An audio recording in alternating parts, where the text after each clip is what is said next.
Aujourd'hui, en 2024, là, en ce 21e siècle finissant, tu vas être dans une relation, tu viens de croiser quelqu'un net, 3 mois, 4 mois, 8 mois, et je vais te marier. J'ai dit. Lors des écoles de coach à mon chic aujourd'hui, on a appris beaucoup de trucs. On a appris, non, qu'il y a des histoires et des histoires. Cette histoire-là, elle est particulière, et puis elle est vraiment frappante, elle est vraiment fracassante. Et puis c'est une histoire qui touche beaucoup. La dame qui a appelé là, elle a expliqué son histoire. J'ai dit c'est fort, hein. C'est tellement fort et puis c'est dosé. Regardez. Oui, coach, je suis une jeune fille de 30 ans. Je sors avec... Tu es une jeune dame de 30 ans, tu n'es pas une jeune fille de 30 ans. À 30 ans, on n'est plus jeune fille, on est jeune dame. Oui, je suis une jeune dame de 30 ans. Oui. Et je sors avec un homme marié de 38 ans. Oui. Donc, coach, c'est un homme très bien, il s'occupe de moi, tout va bien dans la relation. Sauf que ça fait la 3e fois, à chaque fois quand je lui demande qu'est-ce qu'il va faire avec moi, genre s'il est prêt à me prendre comme deuxième femme, il me dit qu'il ne sait pas actuellement ce qu'il veut. Ce qui est sûr, c'est qu'il tient à moi. Et pour dire vrai, à chaque fois, il me le montre. Donc, je ne sais pas. Avec mon âge qui avance, je veux faire des enfants et tout. Je ne sais pas si je dois rester dans la relation ou je dois gagner temps. Ok. Vous êtes ensemble depuis combien de temps? Ça fait 8 mois, coach. Ok. Donc, ça fait 8 mois que tu es avec le gars et tu lui demandes s'il veut te marier ou pas, c'est ça? Oui. Et il te dit pour le moment, il ne sait pas s'il veut te marier ou pas. Oui, coach. Donc, tu veux savoir si tu dois rester dans la relation ou partir? Oui. Mais toi aussi, 8 mois de relation déjà, tu veux qu'il te marie, pourquoi? Ah, coach, je ne sais pas, on dit souvent que si un homme marié te veut vraiment, il ne va pas perdre du temps, il va t'épouser direct. Ça, c'était au temps d'Abla Pokou. Au temps d'Abla Pokou, là. Nos mamans étaient chez leur père, chez leur maman. Les autres garçons aussi étaient, ça veut dire que dans le village, là, les parents se connaissaient. Donc, toi-même, ça veut dire que quand tu es en train de marcher comme ça, c'est les parents qui sont assis sous l'arbre à palabre qui disent « ta fille a grandi, hein? En tout cas, ça sera la femme, elle sera la femme de mon fils. » Ah, mais il n'y a pas de problème. Ok. En même temps, quand on les met ensemble, le lendemain, ils sont déjà mariés. Bon, aujourd'hui, en 2024, là, en ce 21e siècle finissant, tu vas être dans une relation, tu viens de croiser quelqu'un net, 3 mois, 4 mois, 8 mois, et je vais te marier. Ça veut dire quoi? Et puis même, c'est trop risqué même quand tu tombes sur un homme qui, en 2-3 mois, te dit déjà, je vais te marier. Enfin, je veux dire, il se base sur quoi pour vouloir te marier? Parce que quand on veut marier une femme, c'est que on sait pourquoi on veut la marier, on a la même vision, on aime son éducation, on aime son comportement, on aime ceci, cela, voilà ça, voilà ça, voilà ça.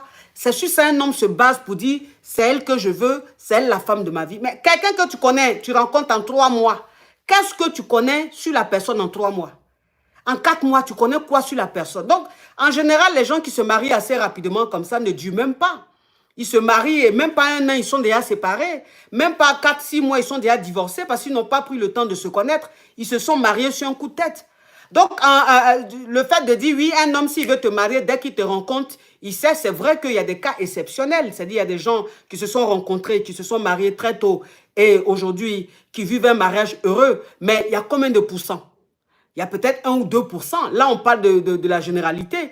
Et en général, pardon, les gens qui se rencontrent tout de suite et qui se marient, ça se termine toujours mal. Ça finit toujours mal. Parce que c'est après le mariage que la femme, elle découvre le caractère de l'homme ou que l'homme découvre le caractère de la femme. Il dit, mais attends, tu ne m'as pas montré ça, mais je ne t'ai pas vu venir, mais tu me surprends, mais tant. Et c'est ce qui crée les divorces. C'est pour ça qu'on dit aujourd'hui, les gens divorcent de plus en plus. Les gens divorcent de plus en plus parce qu'ils ne prennent pas le temps de se connaître, ils ne prennent pas le temps de s'étudier.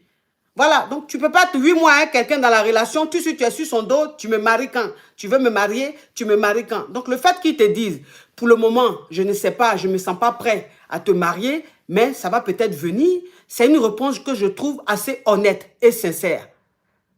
Je trouve la réponse honnête et sincère. Donc, il faut que, à un moment donné, ta façon de te comporter ou bien le quotidien fasse qu'il sache si tu es vraiment, si c'est toi qu'il veut ou pas. Parce que où tu es là, tu n'es pas seul. Peut-être que vous êtes 2 go ou 3 go. Donc, il est en train de checker. Mais non, mais ma chérie, je te parle sincèrement. Ça veut dire que même si tu le quittes, même si tu le quittes et que tu vas tomber sur un autre, que cet homme-là aussi, ça veut dire 4 mois, 5 mois, 6 mois, il ne te marie pas aussi, tu vas le laisser, tu vas encore prendre un autre. C'est que ma chérie, tu vas faire le tour du quartier. Hein. Faut laisser ça. 8 mois, mais 8 mois, c'est trop jeune. C'est trop tôt. 8 mois, c'est jeune, c'est tôt. Il faut vivre ta relation, ma chérie. Et puis, arrête de te mettre le stress. Arrête de lui mettre la pression. Parce que les hommes, ils n'aiment pas ça. Ça dit qu'un homme, quand il est dans une relation avec une nana, il est en début de relation avec une nana, qu'elle lui montre à chaque fois qu'elle veut qu'on la marie. Elle est obsédée par le mariage. Mais ce mec-là, il te fuit. Parce qu'il n'aime pas ça. Les hommes n'aiment pas. Les hommes n'aiment pas qu'on on les harcèle, limite, qu'on les pousse à vouloir s'engager. Ils n'aiment pas. Il faut laisser ça venir naturellement. Enlève ta tête dessus. Ça va venir naturellement. Si tu enlèves ta tête dessus, que tu ne t'attends pas forcément à ça, ça va lui donner envie de s'engager. Mais si tu lui parles tout le temps de mariage, tout le temps, il ne va pas le faire. Il va te fuir.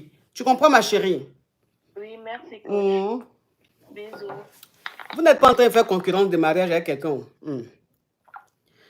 Devant vous ici, il y a des gens qui se marient. Et puis, c'est devant vous-même, là, ils divorcent. Même pas 2 mois, même pas 3 mois. Vous êtes assis dans votre célibataire, là. Ils se marient. Ils vont vous narguer dans leur mariage. Même pas 3 mois, 4 mois, on dit déjà, ils sont en train de divorcer. Donc, pour vous dire que le mariage, là, ce n'est pas concurrence. Mariage, là, ce n'est pas effet de mode. Mariage, là, ce n'est pas porter alliance seulement, et puis ça va briller sur ton doigt. Mariage, là, ce n'est pas pour mettre diamant sur le doigt ou bien or sur le doigt. Mariage, là, c'est-à-dire que c'est une autre réalité. Donc, vous n'êtes pas en concurrence avec quelqu'un. Arrêtez de vouloir vous marier rapidement. Ça sert à quoi d'investir beaucoup d'argent dans un mariage et de divorcer quelques mois plus tard? Franchement, ça sert à quoi? Et puis toi, une femme, même si tu te maries, que tu divorces assez rapidement, enfin, je veux dire, déjà, pour ton image, ça ne fait pas trop bien. Je préfère encore qu'on dise qu'elle est célibataire, plus que qu'on dise elle s'est mariée, elle a divorcé 1 an après. Elle s'est mariée, elle a divorcé 2 mois après. Donc, ça montre que tu n'es pas une bonne femme. Alors que peut-être que ce n'est pas le cas. C'est juste que tu tombes sur les faux. Franchement, on n'a qu'à se dire la vérité. Donc, vous n'êtes pas en concurrence avec quelqu'un d'autre, je vous dis. Prenez le temps, apprenez à connaître, sachez dans quoi vous êtes. Mariez-vous avec des gens que vous connaissez. Mariez-vous avec des gens qui sont sûrs. Ne vous mariez pas avec des gens, des premiers venus, hein, qui ne sont pas bien, qui ne sont pas sincères, qui ne sont pas vrais, hein, qui sont remplis de défauts. Plein. Et c'est quand vous êtes dans le mariage, vous découvrez tout ça. Vous êtes obligé de vous divorcer. Et après, maintenant, voilà ça. On vous prend pour des fausses femmes, alors que non, vous n'êtes pas des fausses femmes. Vous êtes tombés sur de faux types. Donc, prenez le temps. Connaissez bien les gens qui veulent vous marier, là, s'il vous plaît. Connaissez bien. Nous, on est mariés ici depuis 1900, wow, là. Souvent, là, on a envie de se retrouver célibataire, vivre un peu notre vie de célibat, mais on ne peut pas. Donc, profitez bien avant de vous marier.